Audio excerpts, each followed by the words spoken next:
Okay, welcome back to another episode of Shashank Redemption. I have someone who's a special guest on this show, Will Robinson. He is CEO at Encapture, which is a document automation platform. And we'll talk more about Encapture just in a bit. But before that, let's welcome Will to the show. Hey, Shashank, thanks for having me. I appreciate it. Sure. And we'll, of course, want to talk more about what you've created in Encapture. But before that, let's just talk about the journey leading to this point where you are in the career. Tell us a little bit more about what you've done. I know you were operating partner at Altruis in multiple different companies, including JP Morgan in investment banking. So walk us through your journey until this point of founding Encapture, which I think what's been almost 3.5 years since you did that. Yep. Yeah, I've been here 3 years and it's been an interesting journey. I like to say I'm a recovering investment banker, but I did start my career in the finance world. And it was one of those, so I'm originally from Dallas and went to school here in Texas. Okay. And after school was just saying, hey, I'm going to get out, kind of go do my thing. And so moved to New York and worked in investment banking for a few years, and then I worked for a big private equity firm. And the group I was in invested in software companies and technology companies, and that's really where I fell in love with the software industry. And this was about 10, 12 years ago, and so software as a service, or SaaS, was really starting to ramp, and felt like it was just a fascinating industry full of very interesting people who were building cool things. And I have always kind of been a builder type personality, and felt like that was the path I wanted to go in my career, was help build a business.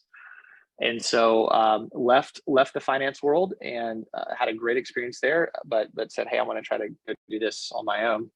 And moved back to Dallas, of all places. It's one of those pulls where home is home, and where the people you love live. It's a strong pull back. So came back to Dallas and worked. I thought, hey, I'm going to go start some big amazing company, but I realized I had no real skills outside of some awesome financial PowerPoint and Excel wizardry. And so thought, hey, I need to go learn how to actually run a business. And was fortunate to join a company called Dynata, which is a big technology company focused on market research. They are kind of the survey monkey for businesses, kind of enterprise level survey respondent management and acquisition. So spent 3 years there, got to learn under an incredible CEO who allowed me to learn how to build a product, how to sell, how to hire and fire, how to build kind of a high growth culture. And was so thankful for that opportunity. And so ended up a private equity firm came in and acquired that company.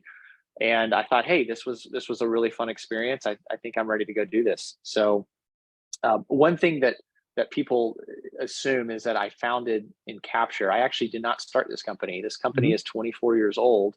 Okay. I joined it. I joined 3 years ago, and I partnered with an investment firm to buy out the original founder and CEO, as well as put some additional growth capital into the business. And we had kind of a different idea on where to take the business.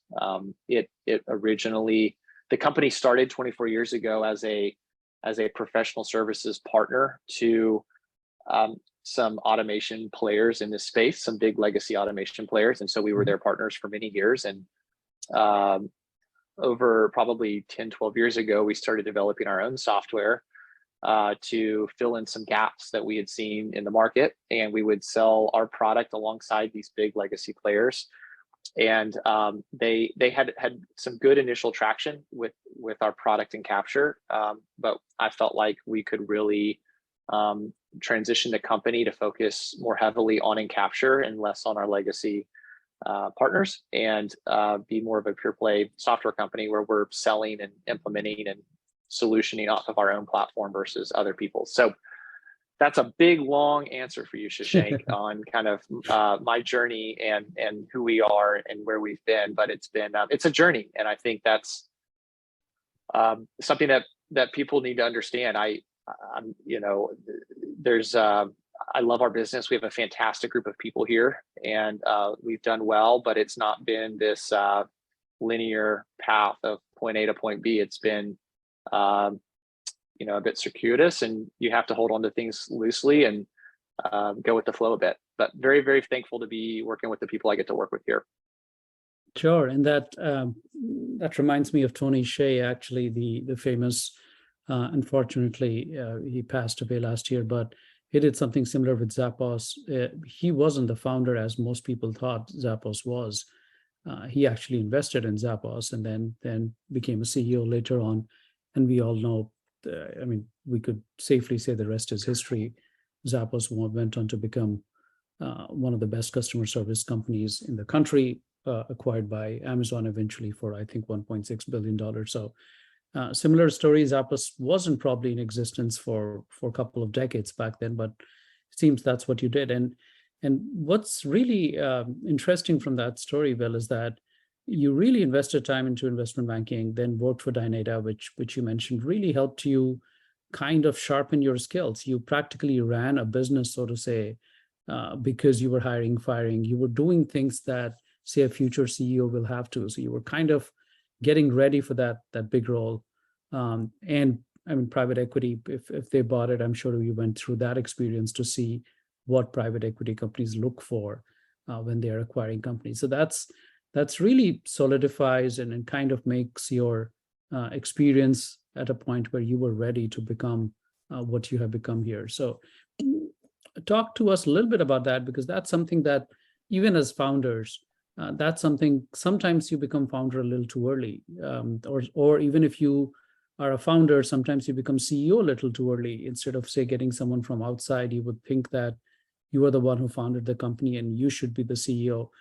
And I know that you did not really start Encapture, but what do you think of something like that? A founder becoming a CEO, should they be working on the skills like you worked with, say, Dynata, and of course you worked in investment banking? Not exactly what you did, but what are your thoughts on that, Will? Yeah, that's a great question. Probably anybody. So I'm in my mid 30s, and I think anybody coming in that's in the earlier, call it the first half of their career, into a CEO role, probably no one's going to have a perfect resume necessarily for that or have all the skill sets. So I think it's identifying, in your career what you have done. And I think, Shashank, you brought up a good point. There is a lot of value, and I'm so grateful and thankful for having, several different experiences prior to being first-time CEO here in Encapture, and even coming here from Dynata. The group that I ran at Dynata ended up being, was much bigger and had a larger P&L than even what Encapture had when I first started 3 years ago. So I felt confident coming into the size organization I was coming into. But I also I think I had a good, healthy understanding of, my strengths and my weaknesses. I am, like, for example, I am not technical. I do not have any sort of programming or software development or system architecture training, nor have I had any experience with that in my career. And so while I feel comfortable in a leadership role or in a strategic role or in a people management role, the technical side of our business, and heck, we're a software company, so that's like what we do. I have to rely upon and really trust, my CTO and my product team to make good long-term decisions for us. And so that's one thing I encourage other folks is it's great to go get experience, and you don't need to be 22 with some great idea and found something in college, like a Facebook story. That's the exception, not the rule. Yes. So take the experience you do have and understand where you don't have much experience, and make sure you can find really good people around you to help support you in that. Yeah, you're right. We look at exceptions and sometimes we think that that's a rule because that's what gets highlighted in media. Those are people who are made like heroes, and we think that everybody should work like that. I remember I was in business school and I always wanted to start a company of my own. I wanted to be an entrepreneur, but then I went and worked for General Electric, which we all know has a couple 100,000 employees, and then went and worked for a startup where I was employee number two. So I worked for a very large size company, and then I worked for a very, very small company, both for about 4 years each before I thought I was ready to start my own company and then eventually become the CEO. So, and I'm not saying, I mean, this is a templated answer that works for everyone, but just perspectives that Will and I bring, I guess, to the table. If you are a startup founder, so to say, and thinking if you will be a good CEO or not. Let's talk about Encapture, Will, is because I mean I've done some research and seems you guys are doing extremely interesting stuff. And I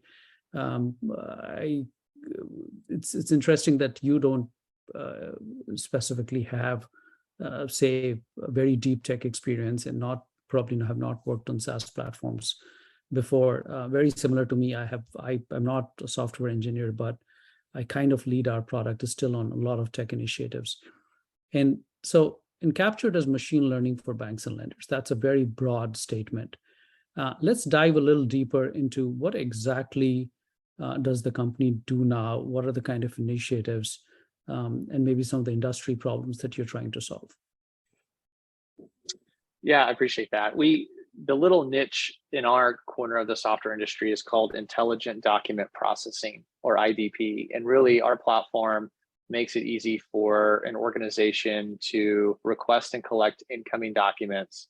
And then our machine learning can read those documents and identify what type of document it's looking at, and then extract the important data out of that document, so that people don't have to sit there and manually type in data or do kind of stare and compare type work.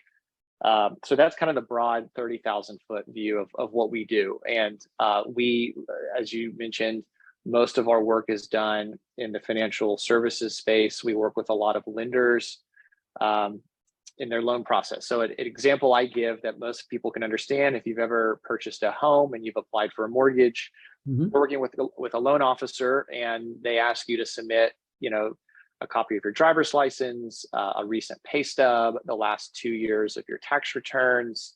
If there's a co-borrower, maybe a spouse or partner, they would have to submit the same. And the bank is collecting a lot of information about you. They're getting a credit report run. They're maybe, depending on where your home is, they're getting HOA documents or flood certifications. There's a lot of rules around what these banks have to collect from you in order to make a determination of, hey, should I give this person a loan? Yeah. Typically, in a very traditional workflow, there are armies of people in the bank who sit there all day, every day, and they make sure that the documents come in, they have everything they need, they review the documents themselves, and then they enter this information into a system to, how much, what's somebody's annual income, do we have all the required disclosures signed and notarized properly? Have we kind of checked all the boxes? And so that's typically a very manual and time-intensive process. We come in and vastly streamline that. I wouldn't say eliminate, because there's always, unique complexities and issues that a lender would have to handle, but 80, 90, 95% of that workflow can be handled through machine learning. And so we help streamline the mortgage, the loan origination process so that a loan can get processed and approved more quickly. We help on the back end, again, kind of using my same mortgage example. Most folks who've bought a home, you realize you go sit at the day of closing, you sit at your title company, or someone comes to your house maybe, and you sign like 30 or 40 different documents. Well, as soon as you sign those, the bank has to then go back and double check and make sure you signed everything properly. Yeah. Nothing's missing. Certain things are notarized properly. And again, that's a huge compliance burden that these banks have, and it's required by federal regulation for them to do this. Again, very time intensive, very manual. And that's a spot where we can sit there, read through the loan package and make sure everything was filled out properly. All the data matches the system going forward. So that's kind of the high level what we do. We do a lot of work in mortgage, but also auto lending, consumer lending for a lot of these fintechs that are doing online loans where they want to approve people in a matter of minutes on a loan, kind of a real-time loan approval. We help make that process streamlined. On commercial banking, a lot of the compliance. So we're not just a kind of a one-trick pony, if you will. We're really a platform where any sort of document-intensive workflow, we can help train machine learning to extract the relevant data, build a workflow around it, and make sure that people don't have to spend time doing these very mundane tasks. And the more you do it, Will, the better your confidence levels would go with these documents, because you're just because of the volume of data that you're processing. Absolutely. And it's funny, that's a great question and assumption. Yes, the short answer is yes. There's actually a few different techniques on that front. This is where I will start visiting or start visiting with you as if I know a lot more than I probably do. But there are several different flavors of machine learning. Sometimes people think that this system sits there and automatically gets smarter by itself, and it can, but you would not actually do that in our world. We like to have we call it supervised machine learning versus the unsupervised, but we like to have a person get involved and help continue to train the system and help the system make the right decisions on getting smarter over time. It would just be like a new employee that starts since their first day of work. You're going to spend time training them initially, and as they start doing their job, they're going to get slowly better, but you're still going to look over their shoulder, and they're still going to have a lot of questions, and they're still going to get some stuff wrong. But you spend time with them over and over and over again, and then they get really good at it. You would not let that employee just go off on their own and say, okay, great, you did 1 week of training, now never talk to me again. You're going to get really good at this.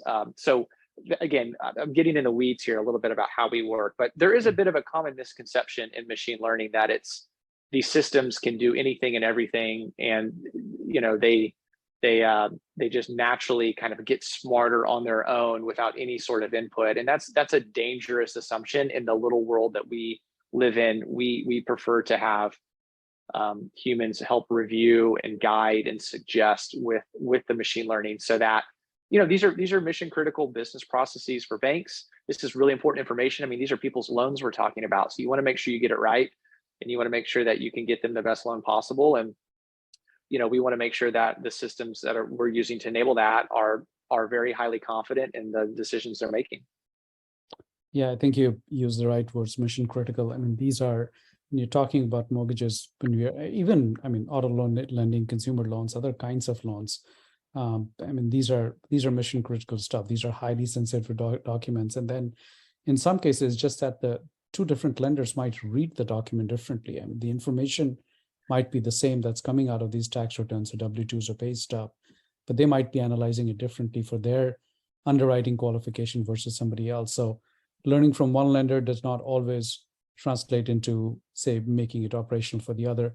Being in the mortgage industry, as you, everything that you mentioned, Will, happens all the time. I talk about tech innovations and automations across the country when I'm doing keynotes at different events. And one of the things that I hear from both executives and employees is this pushback for automation. And that's what I wanted to ask you next, is that how are some of these clients that you work with are able to drive some of these automations? Because the pushback from employees mostly is that, okay, is this automation going to eat away into my job? Is this a replacement for what we do? Pushback from executives is that, it takes a lot of time, it takes a lot of money. Is it even worth it? Shouldn't we just get our human employees to do something like this?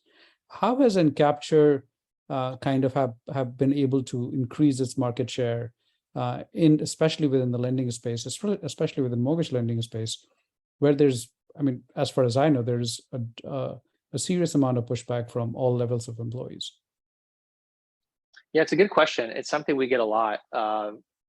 I would say there's this common misconception that we're going to come in and there's 30 good hardworking people who are in a job, and we're going to take it down to 4 people. like that's kind of, and again, that's kind of the, and even executives believe that too. And again, we have to be a little bit careful. Typically what's going on is you need 30 people, you have, you have 16, you have 14 job recs open, especially in this environment, this labor environment, you're struggling to hire people to actually fill the seats. And so your existing employees are very much overworked. They're stressed. They have too much on their plate. They, because this is not the only thing some of them are doing, the kind of the document processing. They have other kind of higher value things that they do.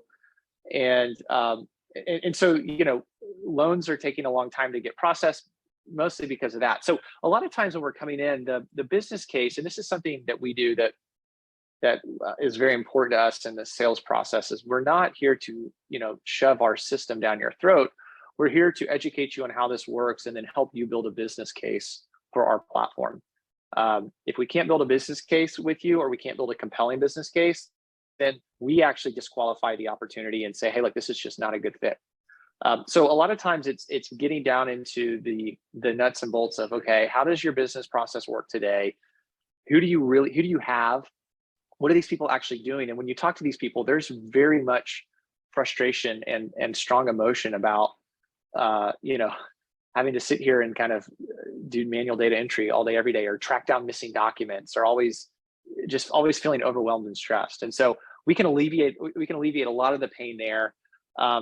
Even in situations where maybe the team is fully staffed and, we feel like we can help that team become more efficient, there's plenty of other opportunities in the organization for those people to add value and to be used. So, very rarely, unless, a bank's using like a third-party contractor, very rarely do we come in and a lot of folks get fired, because automation comes in. So that's a great question. And that's something that we speak to a lot in the process. I think the executives, question around this, how do we know this stuff works?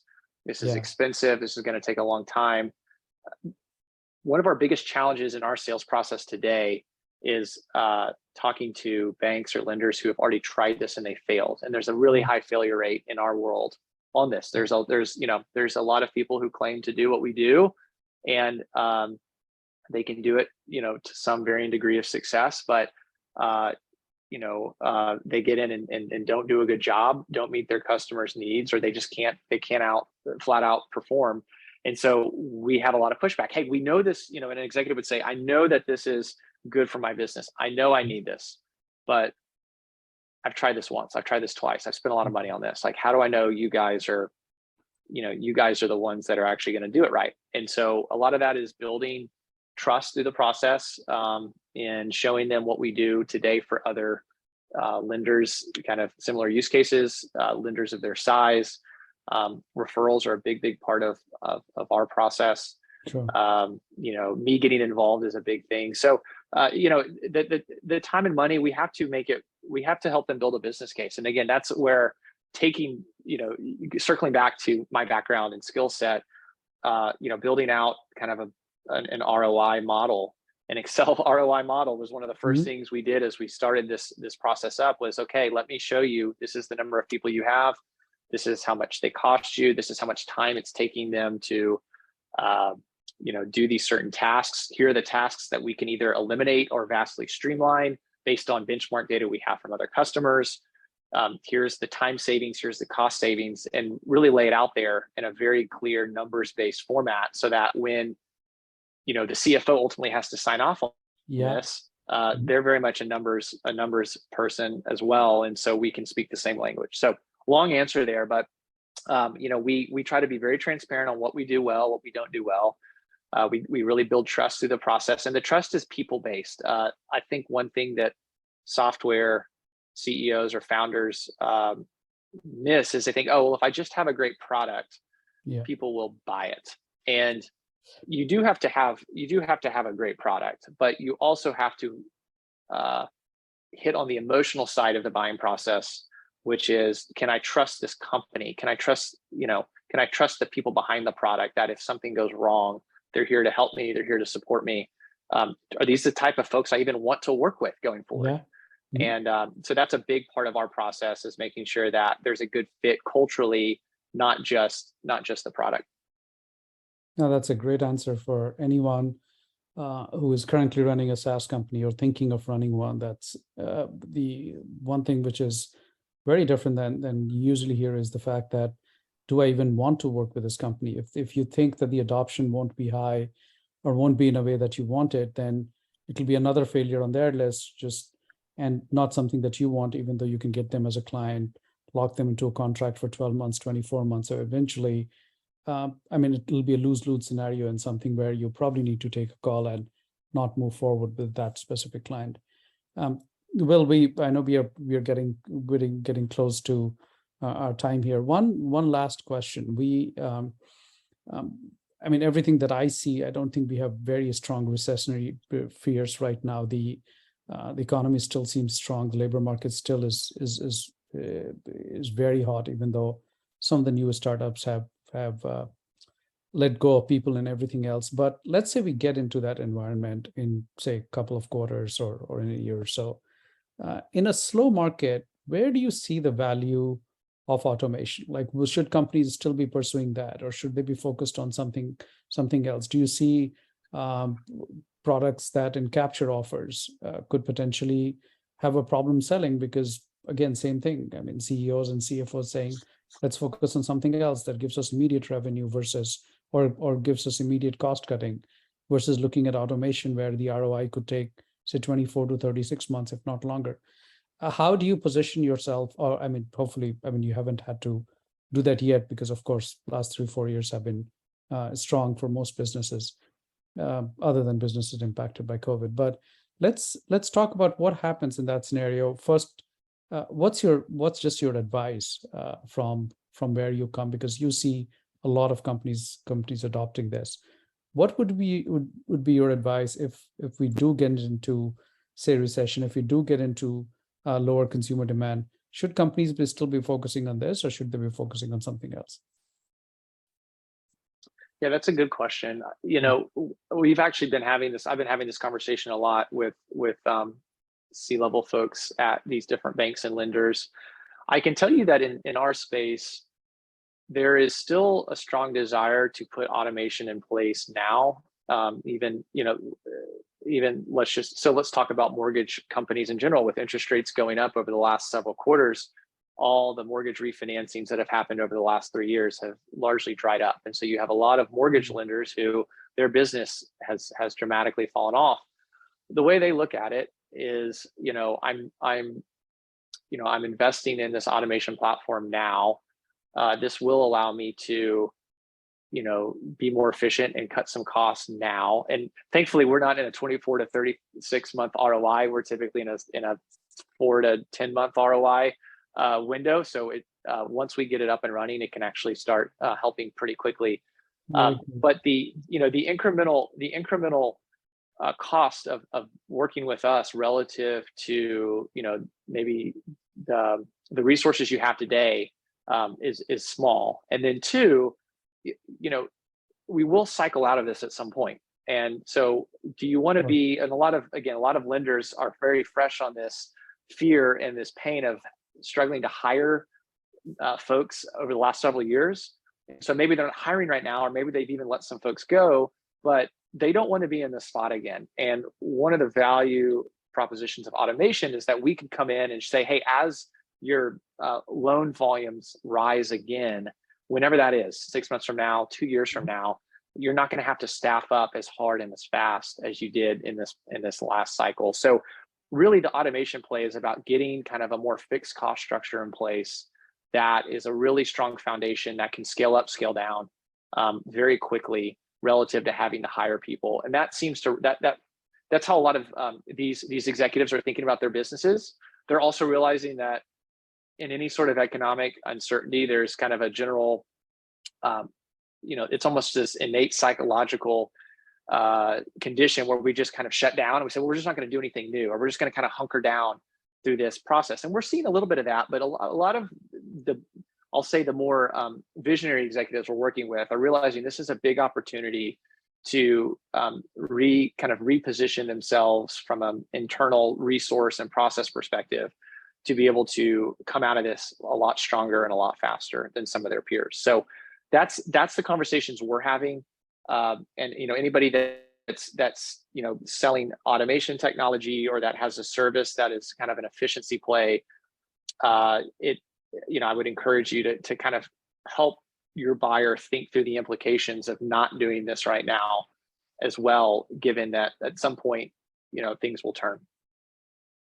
Very well said. I mean, that's a really good answer, is that you're hopefully not running a 3-month business, you're running a 3-year business, and you need to be looking out, and every kind of cycles out. So you have to think like that, because otherwise, if you're thinking and all you're thinking is the next 3 months, then you will lose market share when you do cycle out and come out of it. So really great feedback on that. That, ladies and gentlemen, was Will Robinson. You can connect with him and follow him on LinkedIn. His company Encapture is Encapture.com. Thank you so much, Will. I really enjoyed our conversation, and hope to talk to you soon. Absolutely. Thanks for having me on, Shashank. I really enjoyed it, and look forward to visiting again.